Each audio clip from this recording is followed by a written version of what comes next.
एक कहानी, एक किरण। आज की कहानी है पुरस्कार और प्रार्थना। हल्की हल्की बारिश की बूंदें बरस रही थी। सम्राट अकबर का मन बहुत संगीतमय हो रहा था। उन्होंने तानसेन को बुलाया और अपनी सबसे अनूठी रचनाएं सुनाने का अनुरोध किया। पूरा दिन संगमरमर की छतरी के नीचे बैठे बादशाह अकबर संगीत की आबशार और बारिश की फुहार का आनंद लेते रहे।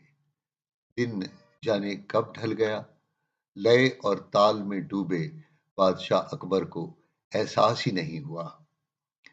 संगीत सभा की समाप्ति पर बादशाह अकबर ने तानसेन की झोली हीरे जवाहरात से भर दी।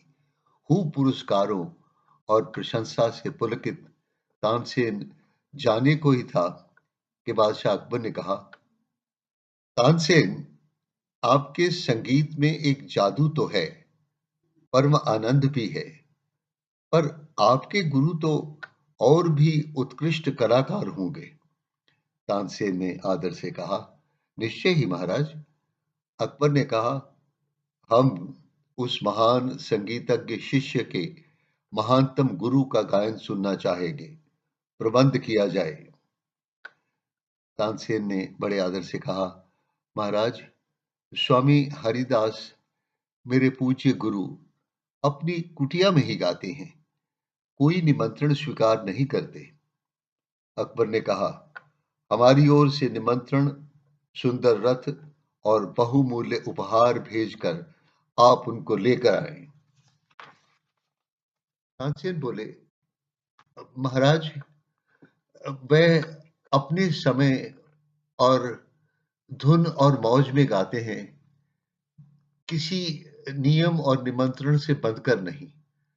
घबराते हुए उसने कहा, वह शायद न आए। आपसे विनय है, क्यों ना हम ही वहीं चलकर सुने, वह भी छुप कर सुनना होगा। ठिठुरती रात में अकबर और तानसेन कंबल लपेटे हुए रथों को दूर छोड़ छुपते छुपाते कुटिया के पीछे जाकर बैठ गए। सांस रोककर खिड़की से एकटक चुपचाप झांकते हुए देखा, स्वामी हरिदास एक छोटी सी सौम्य मूर्ति के सामने समाधिस्थ थे। रात्रि का प्रथम पहर हुआ ही चाहता था। चांद और तारों का प्रकाश अपनी शीतलता की अंतिम भेंट धरती पर बिखरा रहा था। अचानक तभी स्वामी हरिदास के होंठ उड़े। मंत्र मुग्ध करने वाली स्वर लहरियां फिजा में गूंजने लगी।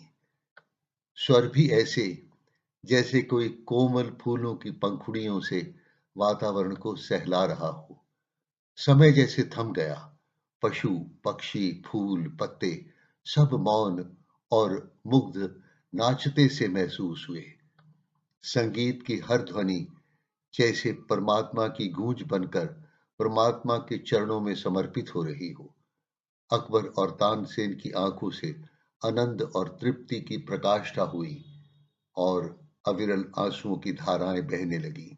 जैसे ही मधुर संगीत यज्ञ समाप्त हुआ, कुटिया के पीछे अकबर अपने श्रद्धा सुमन अर्पित करके चुपचाप वापस लौटने को उद्यत हुआ।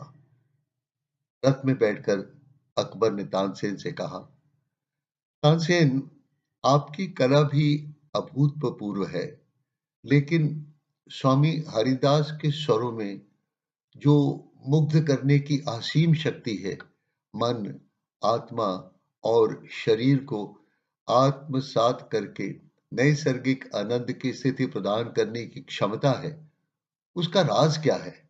आपके और उसके गायन में अंतर क्यों है?